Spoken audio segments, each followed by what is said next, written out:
नमस्कार दोस्तों। उद्देश्य सिविल सर्विस में आप लोगों का स्वागत है। अभी कल जो है 22 जनवरी को यूपीएससी का फॉर्म आया है। ठीक है, तो यूपीएससी के फॉर्म से संबंधित उसके फॉर्म भरने से संबंधित जितनी भी जानकारी है वो डिटेल नोटिफिकेशन में क्या क्या पॉइंट इंपॉर्टेंट है और क्या क्या कैंडिडेट्स को ध्यान में रखना चाहिए वो सब हम इस वीडियो में डिस्कस कर लेते हैं। इस चैनल को आप लोग सपोर्ट करिएगा, लाइक करिएगा, सब्सक्राइब करिएगा और जो भी अपने परिचित हैं उनको शेयर करिएगा। तो इसमें पहला पॉइंट है कि कल तो फॉर्म ही आया है और 22 तारीख को 11 फरवरी इसकी लास्ट डेट है। ठीक है, तो लास्ट डेट से पहले तो फॉर्म भर ही दीजिएगा, वरना तो फिर मौका ही छूट जाएगा। तो इसमें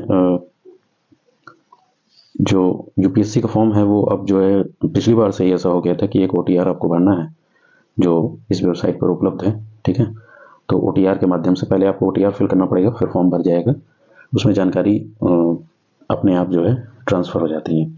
तो ओटीआर के माध्यम से आपको फॉर्म भरना है अपना, और जैसे आप 11 तारीख तक फॉर्म भर ले जाएंगे तो आपके पास अगले 7 दिन रहेंगे। उसमें अगर कुछ सुधार करना है आप लोगों को तो उसकी जो डेट रहेगी वो 18 फरवरी लास्ट डेट रहेगी, जो कि फॉर्म भरने के नेक्स्ट डे चालू होगा ना, 7 days from the next day after the closure of application window. तो ये है कि 12 तारीख से लेकर 18 तारीख तक आप लोगों को भूल चूक सुधार जो भी करना होगा, जो भी होगा तो उसका मौका मिल जाएगा। ये मॉडिफिकेशन हो जाएगा 12 से 18 के बीच में। ठीक है, कुछ भी करना होगा तो फॉर्म भरना चालू हो चुका है।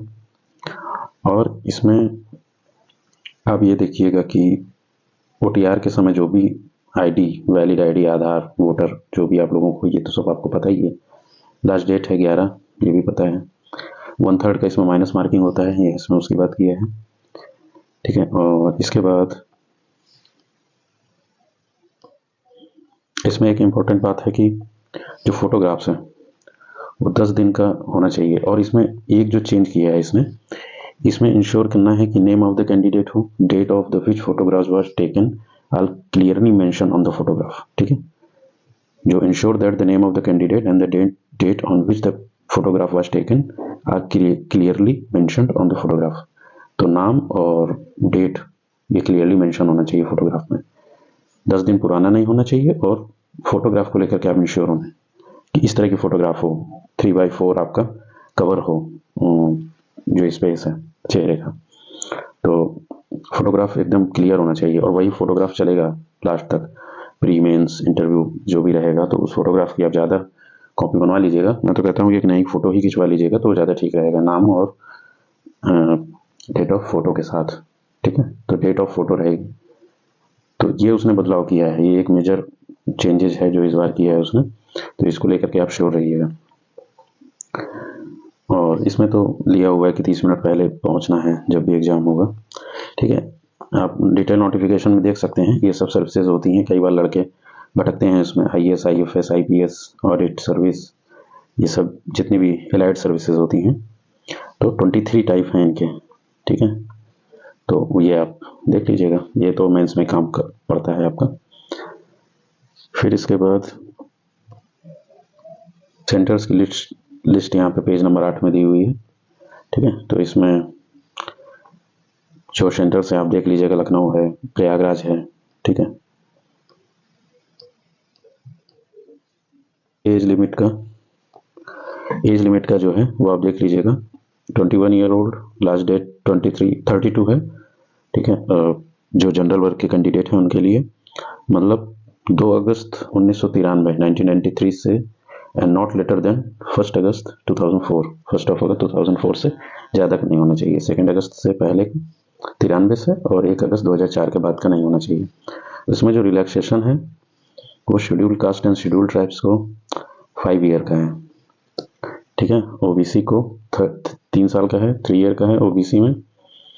और फिर इसके बाद डिसेबिलिटी का है और भी अदर्स हैं।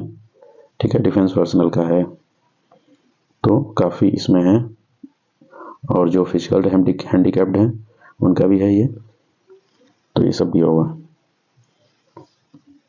एक पॉइंट और रहता है कि मिनिमम एजुकेशन क्वालिफिकेशन, तो ग्रेजुएशन मांगता है इसमें, ये तो सबको पता है कि ग्रेजुएशन मांगता है।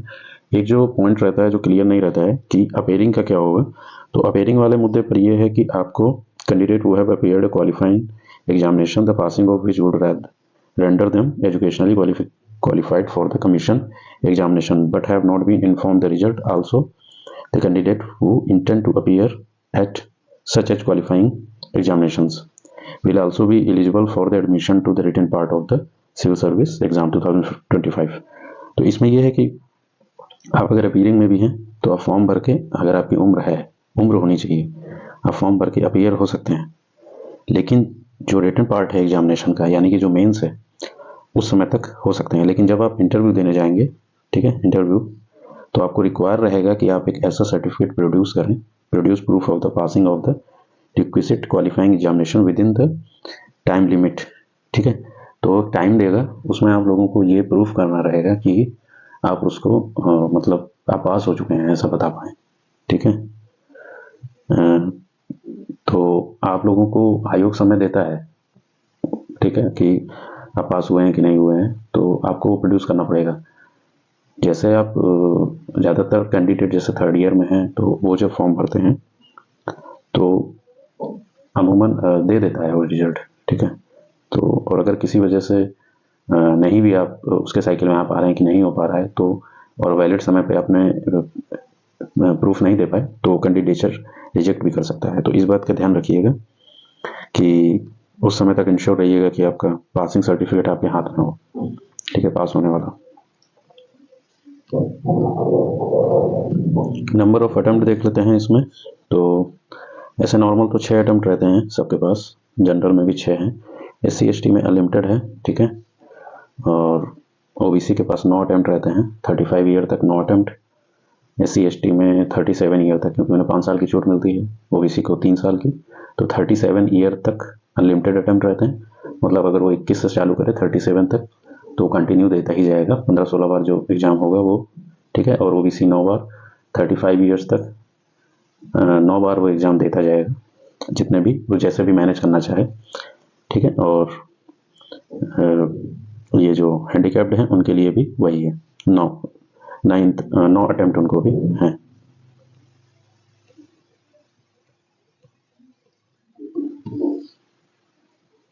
फॉर जनरल EWS और OBC मतलब हैंडीकैप्ड में, और अनलिमिटेड फॉर SC ST। ठीक है, तो उसमें भी वही है कि अनलिमिटेड है, उनको एज रिलैक्सेशन और ज़्यादा मिल जाता है, तो वो प्रीवियस उसमें है पेज में।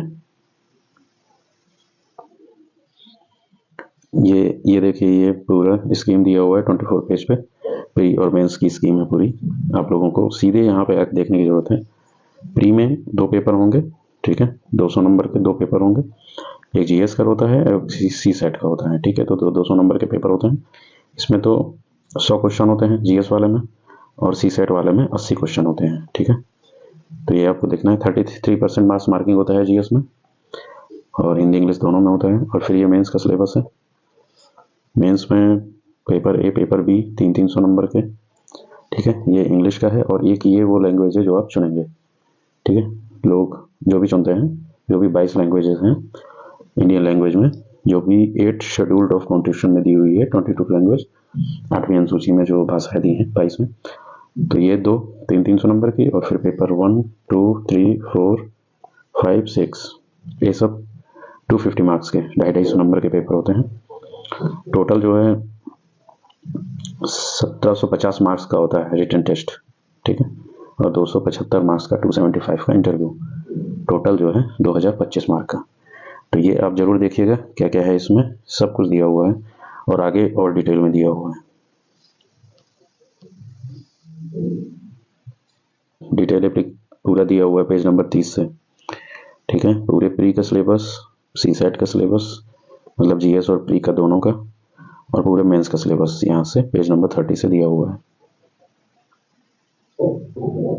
एक पॉइंट इसमें है कि जो लास्ट डेट है, ठीक है, लास्ट डेट 11 तारीख को है, और शाम को 6 बजे तक है केवल। ठीक है, 12 बजे तक नहीं है, 6 बजे तक है। तो ये पॉइंट भी इम्पोर्टेंट है, याद रखिएगा कि आप 6 बजे से पहले कर दें। कमीशन के लिए कोई भी क्वेरी है, अगर कोई सवाल है आप लोगों के पास जो कमीशन से पूछना है, तो यहाँ पर आपके लिए नंबर लिखा हुआ है उसने। ठीक है, तो आप जो है पूछ सकते हैं उससे। बड़ी क्वेरी रहती है लड़कों की, वो ये है कि जैसे एलिजिबिलिटी ऑफ अवेलिंग रिजर्वेशन, मतलब रिजर्वेशन लेने के लिए जो क्या क्या है इसमें, तो ओबीसी कैंडिडेट जो हैं वो जो 2025 में अपना फॉर्म भरेंगे तो नॉन क्रीमी लेयर वाला सर्टिफिकेट रहेगा, नॉन क्रीमी लेयर, ठीक है। और ये फाइनेंशियल ईयर, ये जो इनकम है वो किस फाइनेंशियल ईयर पे रहेगी, 21, 22, 22, 23, 23, 24, ठीक है। तो इन 3 सालों की जो इनकम रहेगी उसके आधार पर ही वो non creamy layer certificate issue रहेगा। गवर्नमेंट ऑफ इंडिया का जो रहेगा वो आप बनवा लीजिएगा, ठीक है। और ये जो है कब से कब का होना चाहिए, 1/4/2024 से बाद का होना चाहिए, ठीक है। फाइनेंशियल ईयर 2023-24 का जो रहता है तो 1/4/2024 से बाद का होना चाहिए, लेकिन 11 फरवरी 2025 से पहले का बना होना चाहिए, लास्ट डेट के पहले का बना हो जाए। यानी कि वो जो फाइनेंशियल ईयर है ना, जब चालू हुआ है 1 अप्रैल 2024 से, उसके बाद का सर्टिफिकेट होना चाहिए। पुराना मत लगा दीजिएगा, काफ़ी क्वेरी रहती है, पुराना नहीं लगेगा इसमें, ठीक है। EWS का जो है, और हाँ EWS का में भी है कि फाइनेंशियल ईयर 23-24 का जो, मतलब लास्ट ईयर जो फाइनेंशियल ईयर है उसमें 1/4/2024 के बाद का, 1 अप्रैल के बाद का, यानी कि 23-24 के फाइनेंशियल ईयर का, ठीक है। लेकिन लास्ट डेट से बाद का नहीं, यानी कि 1/4/2024 से लेकर के 11 फरवरी 2025 तक के बीच का सर्टिफिकेट इसमें होना चाहिए, ठीक है। इसके बीच का ही बना होना चाहिए EWS वाला भी, वरना फिर वो बाद में ट्रीट नहीं करता है। इसके बाद और जो SC ST OBC EWS और फिजिकल हैंडीकैप्ड एक्स सर्विसमैन के जो हैं वो भी लास्ट डेट के जो क्लोजिंग डेट हैं उसके पहले का सर्टिफिकेट होना चाहिए, ठीक है। तो इतना था, ये सबसे इम्पोर्टेंट है, पॉइंट थे वो हमने डिस्कस कर लिया। इसमें कोई भी क्वेरी हो तो आप कमेंट बॉक्स में पूछ सकते हैं आराम से। और फॉर्म भरने में जल्दी मत दिखाइएगा, आराम से फॉर्म भरिएगा, ठीक है। खासकर जो 2025 पहली बार दे रहे हैं तो उनके लिए। और उससे डिटेल और भी वीडियो जो आती पढ़ाई से रिलेटेड या बुक से रिलेटेड होगी वो ग्रुप में और इसी चैनल पर आती रहेगी।